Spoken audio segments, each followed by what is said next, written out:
Assalamualaikum warahmatullahi wabarakatuh. Bismillahirrahmanirrahim. Alhamdulillahirabbil alamin wala haula wala quwata illa billahil aliyil azim.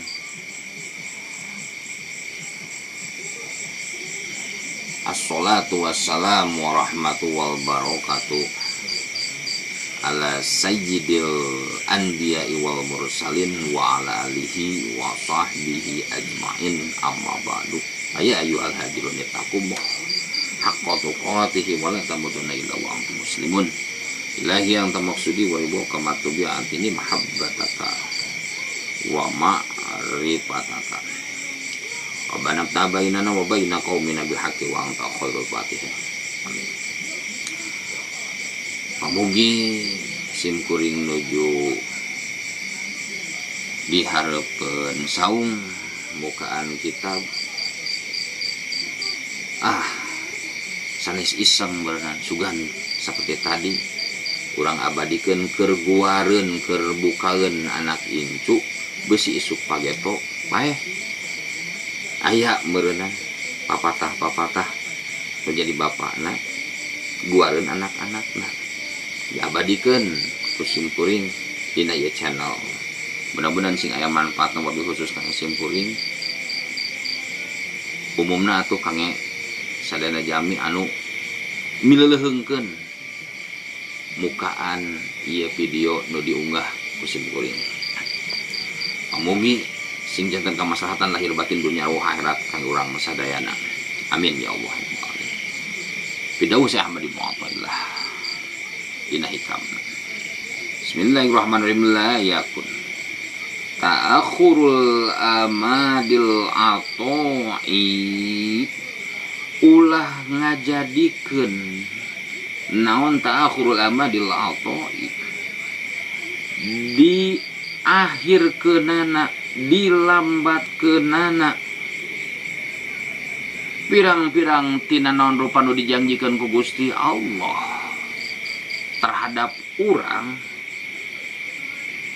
ma'ilhahi fid du'ai bari jeung urang teh geus sateka pola satakar kebek cek rarasaan sagemblengna kahusuan geus ditamplokeun istiqomah geus dijalankeun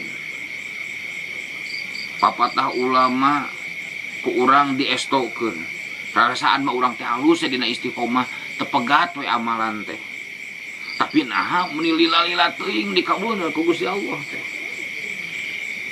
tah lamun terjadi kitu geus daek ngadoa boga guru urang teh istiqomah ngamalkeunana cek rarasaan urang tapi naha meni nepikeun ka mang taun-taun non rupa nu dipikahayang ku urang non rupa nu jadi angen-angen urang nu dipenta ku urang ka Gusti Allah melalui hiji amalan istiqomah komodi paling itu nagaduh guru mujiban liyasika ngajadikeun urang putus harapan ngajadikeun urang jadi leutik hate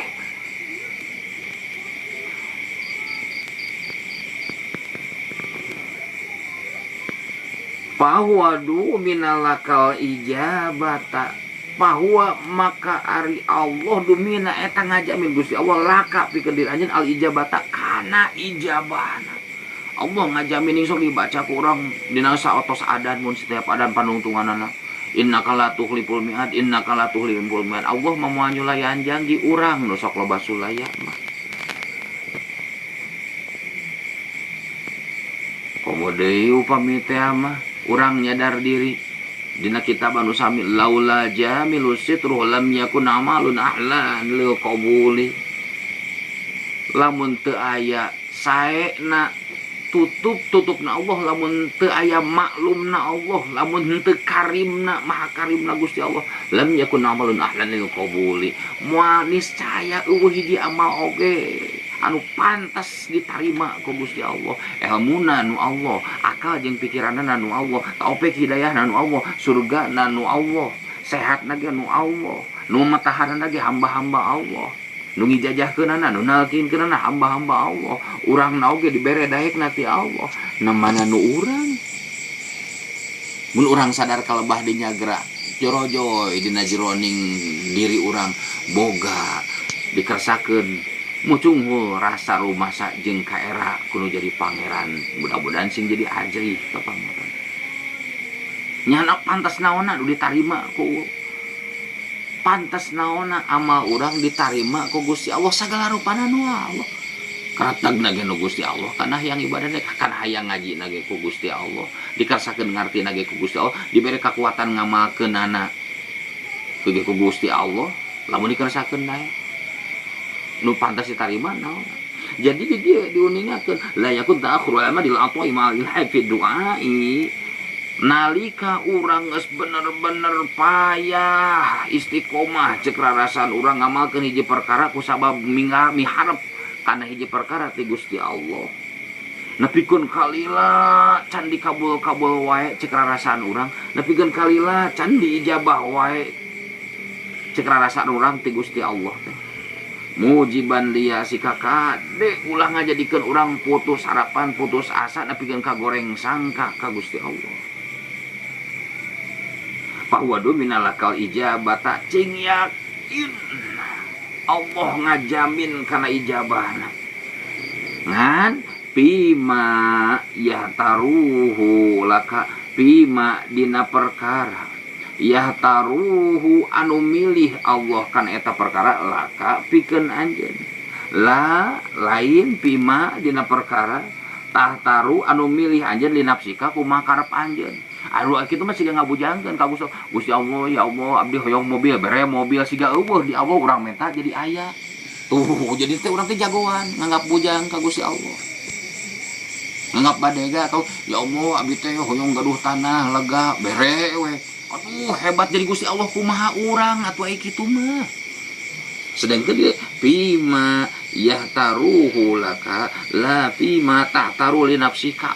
Allah nu milihkeun keur urang lain urang nu milih sorangan. Pek we ngadoa mah naon sapanjang eta sae cek syariat. Pek ngadoa ka Gusti Allah tapi nu sae cek urang. Can puguh sae munguh Allah. Nu katingalna siga teu sae siga teu merenah dina diri urang. Buating sae munguh Allah matak dibikeun ka urang Allah. Eta diantausna. Terus wapil waktu alladzi yuridu wapil waktu jeung dina waktu alladzi yuridu anu ngersakeun anu karep Gusti Allah. La fil waktu lain dina waktu alladzi turidu lain anjeun nantukeun Allah nu nantukeun mangsana wancina waktuna lain maneh. Lain urang ngadoa, ya Allah hoyong enjing abi mah gaduh artos 1 juta. Ha berarti jadi kumaha urang atuh. Di dieu wa fil waqti allazi yuridu la fil waqti allazi turidu. Allah nu nangtukeun isuk pagetona.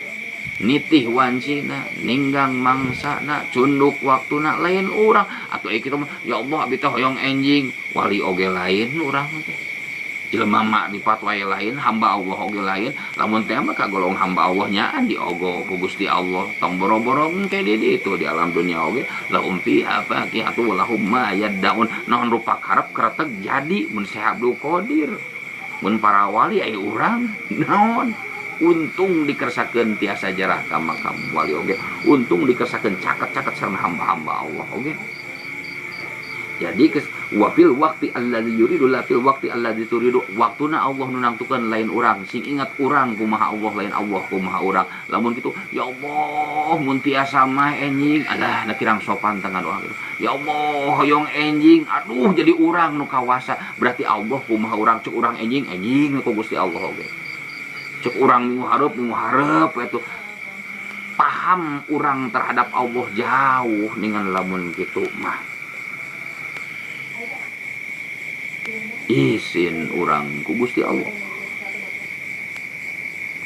asa ragam urang dek ngadoa teh ragabna lain ragam di Allah sanes Gusti dek ngadoa kabulot cengang hate nah memeh urang dijieun rezeki urang geus ditangtukeun skenero hirup urang geus dicantumkeun ku Gusti Allah padahal urangna macan dijieun ya Allah untung urang teh dibekikeun kana beas dibere tarekahna keneang beas geus jadi beasna dibere tarekahna diisikan heula sagala rupa nepikeun ka jadi sanguna eta teh pan ku Gusti Allah lain karep urang.